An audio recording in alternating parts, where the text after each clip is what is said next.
We welcome you to another live edition of the Sports Box, brought to you by our sponsor, Showcase Sports in Hamilton. Showcase Sports for the elite athlete. And by our friends over at CrowdPlay. Download the free CrowdPlay app today and check them out at www.crowdplayapp.com for details. Ladies and gentlemen, it's showtime.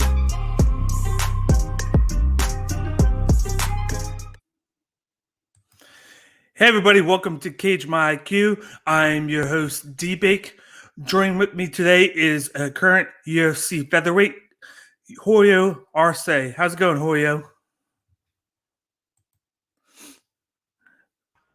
Just training, trying to get a fight right now. That's it.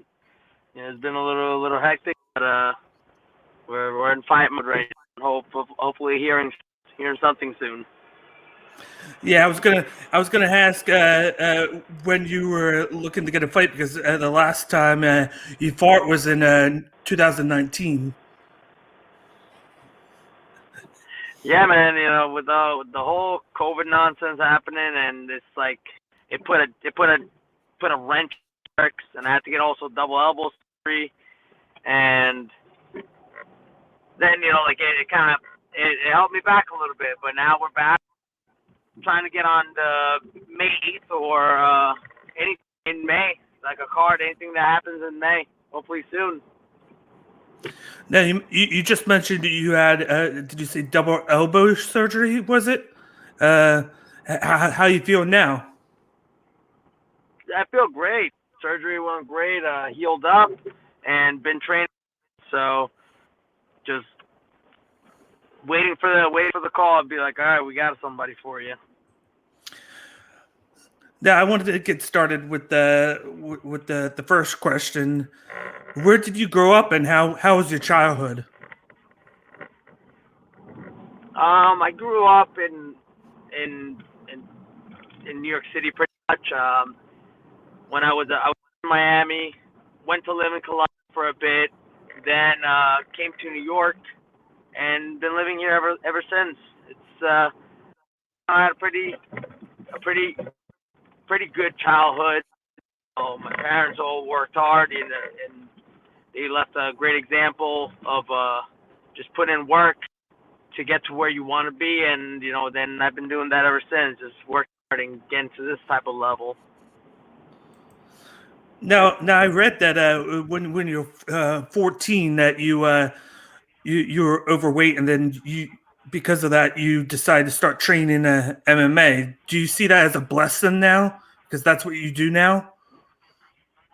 Yeah, and martial has done majors for me, and I think it's besides like losing weight gave me so much confidence in myself.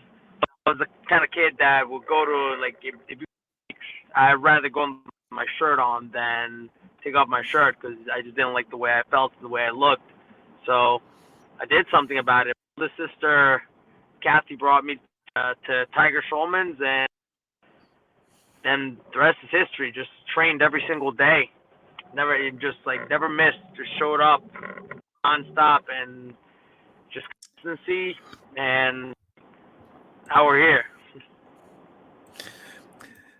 How was training like when you first started, and at what point did you think this is what you want to do for a living? I think just the fact of what I got from it, how I benefit from it. It was amazing results.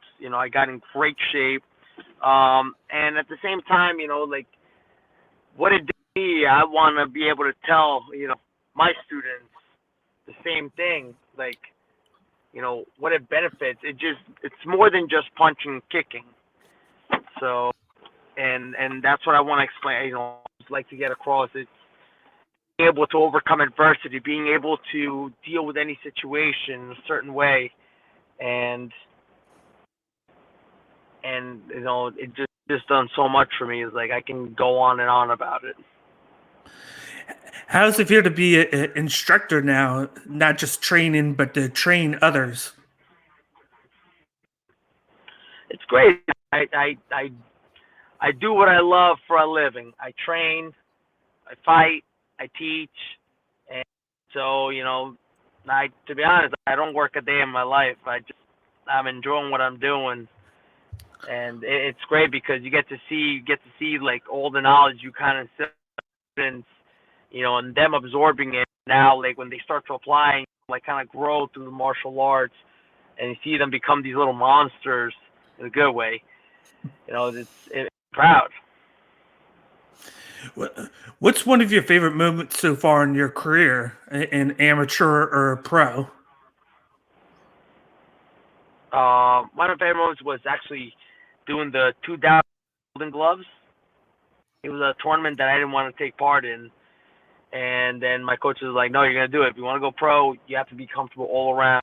And it was actually one of the greatest experiences of my life because I fought every week.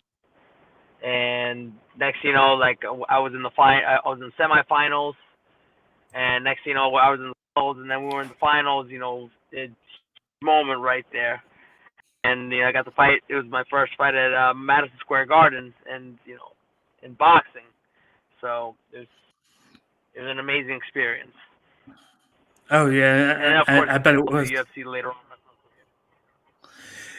How does it feel that yet? Unbelievable. Yeah, how does it feel to see Dan Ige have success right now, knowing that you were able to beat him? Does that motivate you at all? It's great. Hell yeah! It makes me look even better because I was the one, besides me and Calvin, the only ones that gave him his losses, and he's been on a tear ever since. So, good for him, and it's like I feel it puts me in a great. Now, what do you usually do? I know you have a couple of losses in the UFC. What do you do to try and adjust your game plans for fights? Do you just go with the same game plan and then try and execute it better, or do you add anything or take anything away to try and improve yourself? I think I just got to add stuff and look to improve now even more than ever. Also dropping a weight class. I'm going back to 105 because these 45ers are freaking huge. I'm a clear 35er, so now it's about making the return to 35. Do you see that as a good way to get a little bit of power, or to get to improve your cardio? Because usually that's what I find. Usually that's what I find fighters do. They drop a weight class if they're having trouble to gain either the power or the cardio.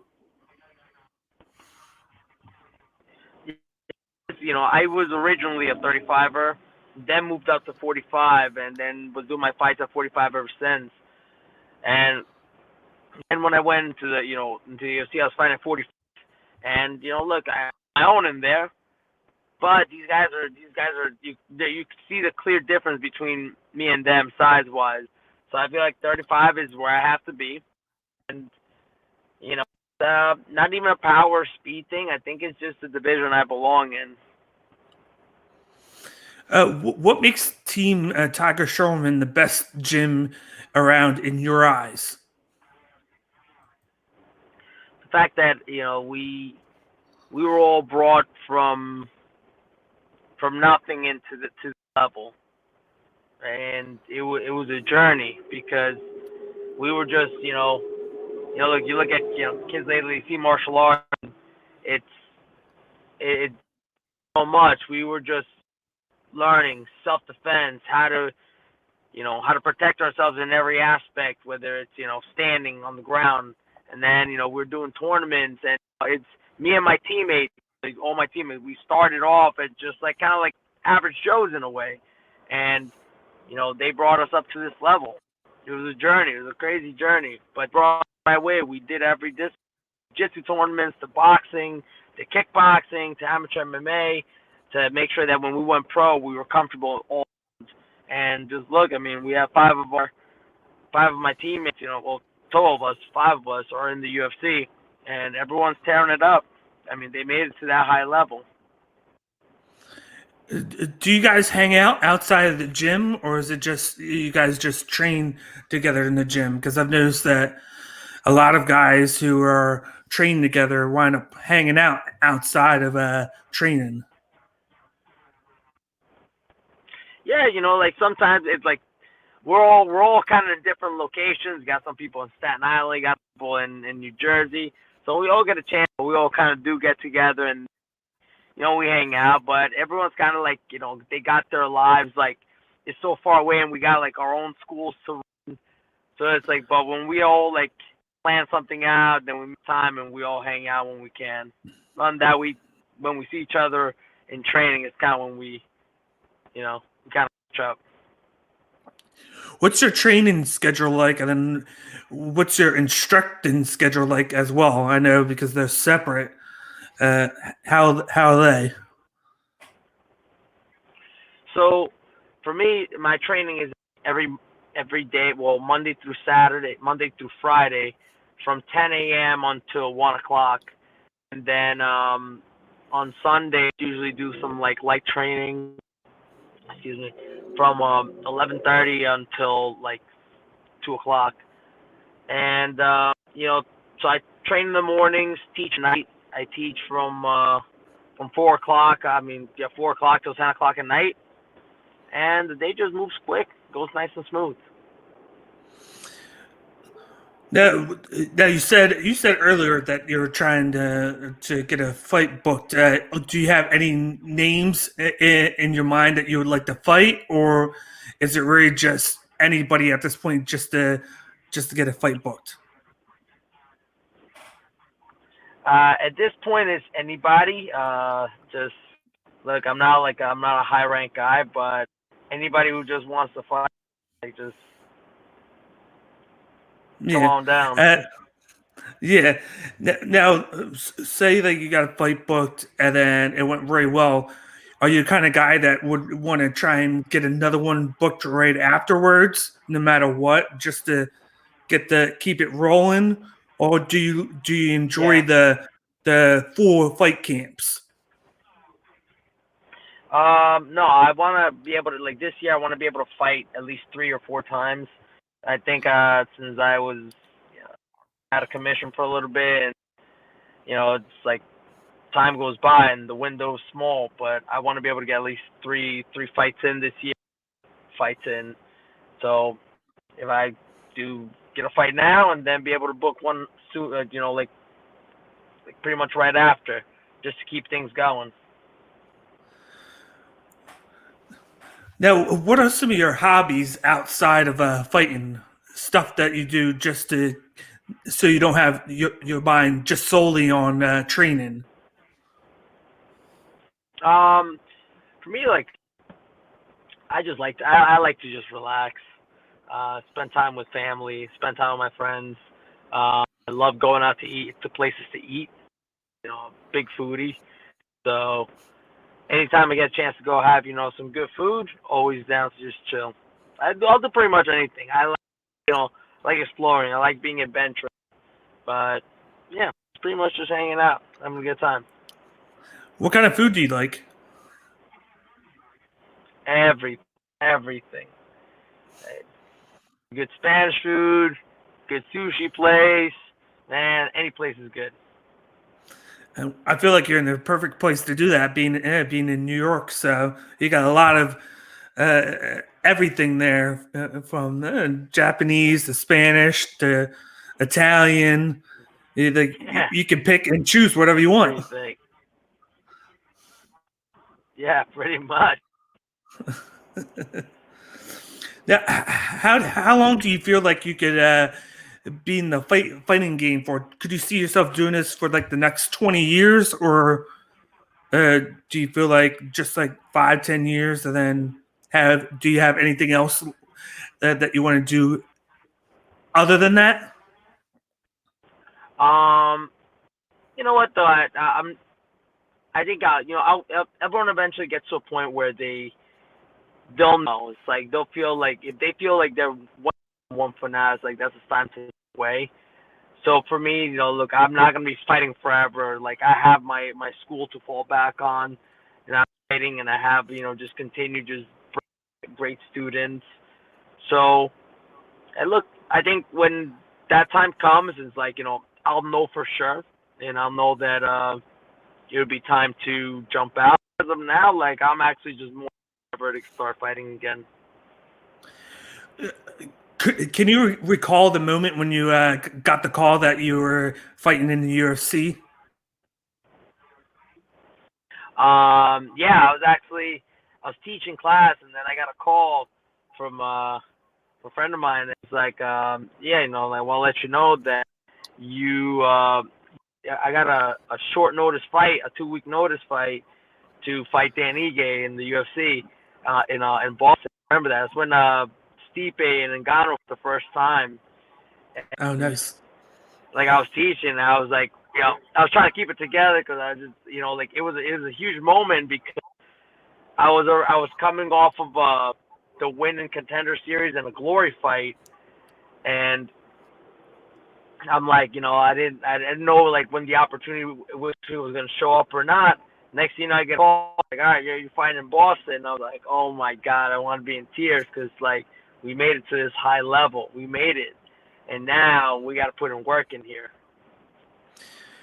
How do you feel you've changed as a fighter from the regional scene all the way up until now that you're in the UFC? I think it's just to really like kind of focus on very important areas of your game, like even more. Like you become more detailed with what you do, more precise. Like everything, it's like you're just putting like I don't know how to, I don't know there's a word to this, but I say you're very meticulous about everything that you're doing. How you go about your camp, how you go about your training day, pretty much. Even when you're not in fight camp, it's like what you should be doing to make sure you're still staying in shape, that you're not just eating anything you want and blowing yourself up where now you have to cut a lot of weight. It's like you're doing everything right because yeah, you make it to the UFC, now you have to keep your place in there, and you have to make sure you're fighting and you're putting on good fights. What advice would you give up and comers that want to make it to the UFC? I think it's just is like you got to be willing to put in the work. You have to be willing to sacrifice time if you want to make it to the big league. Plain and simple. You're gonna be for the ups and downs, and I mean if you can't handle that, then it's like unfortunately it's not the place for you. But you have to be ready to really put in work, really sacrifice to get there. And this is one of the last questions I have. How do you balance time with family and fighting? It's like my family understands now what to do. So when it's fight, we hang out here, here and there. But when it's fight time, it's like they know that they know what I'm putting myself. They know what it takes. Not really what to get there, but they know the amount of work that has to be put in to be able to to put myself through these fight camps and to the schedule becomes, and they're fine with it. They understand it. Knowing that you've had this kind of long time off from since your last fight, have you put in a little bit more time into spending time with them, knowing that, or did you spend a little bit more time training and then trying to get back since you had that injury that you got fixed? I did it all. Look, I was training, keep myself in shape, and then just spending time with my family here and there, hanging out here and there. Because it was like a good time to kind of sit back and just reassess everything, and then now it's just going through like a process. The last question I have for you, I don't want to take up too much of your time, knowing you're busy, but could you see yourself ever being a coach for a fighter, or has anybody in your camp ever asked you to be in their corner for any of their fights? Yeah, look, pretty much I play both sides, and when I'm teaching, I'm already coaching all my students. We're training. It's like we all give each. We're all very open. We're all very open to any type of criticism that will help us improve. So, and through when we train, you kind of we have our coach, and we also kind of coach each other. We give each other tips to make each other better. So, from the coaching aspect, I feel like it's been a part of me for a long time. And when training with my teammates, if they ask me any advice, I always give them just very honest advice. If they need me in their corner, I'll be there in their corner. But I'm always in the room there, just ready to get some good rounds. What can we expect from Julio Arce the rest of 2021? Looking to fight at least 3 or 4 more times, and then going back to 35. Well, I would like to thank you so much for coming on with me today. I know you're a busy guy trying to get that first fight booked. I wish you the best of luck, and you've gained a fan out of me. Thank you, my man. Appreciate it. Yeah. You have a nice rest of your day. All right. Take care, man. Have a great day. Enjoy. You too. Thanks. That is Julio Arce. He's going to be a force to be reckoned with in the UFC. He's one of the only guys to beat Dan Ige since he's come in. I want to thank him so much for coming on with me. Hopefully we see him fighting in the next month or so. But I am your host, D-Bake. As always, this is Cage by IQ. You can follow us on the handles down below on Twitter, Facebook, and Instagram. Subscribe to our YouTube page, which is at Cage by IQ. That's where all of our content is at. Check it all out. The previews, the recaps, and interviews. Subscribe to the YouTube page. Give us some comments. Let us know what you think. And then every Monday night at 8:30, you can watch our recap shows live on Facebook, YouTube, and then Twitch right down here at twitch.tv/CageByIQ. Subscribe and follow our Twitch channel. Let everybody know about us. We'd appreciate it. But and then we're also affiliated with the Sports Box. Check out all the handles below, right there. Great group of guys that we're a part of. A bunch of sports podcasts on there. They're all knowledgeable. Check them out. And then I am your host, D-Bake. And you guys have a wonderful rest of your day.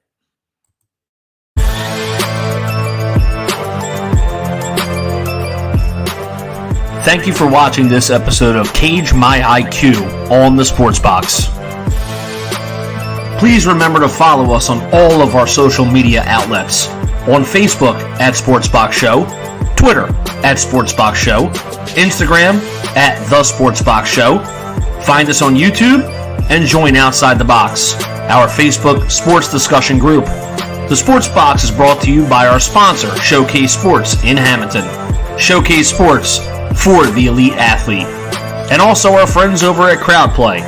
Download the free CrowdPlay app today and use promo code THEBOX at sign up for 10 free points. Thank you for joining us.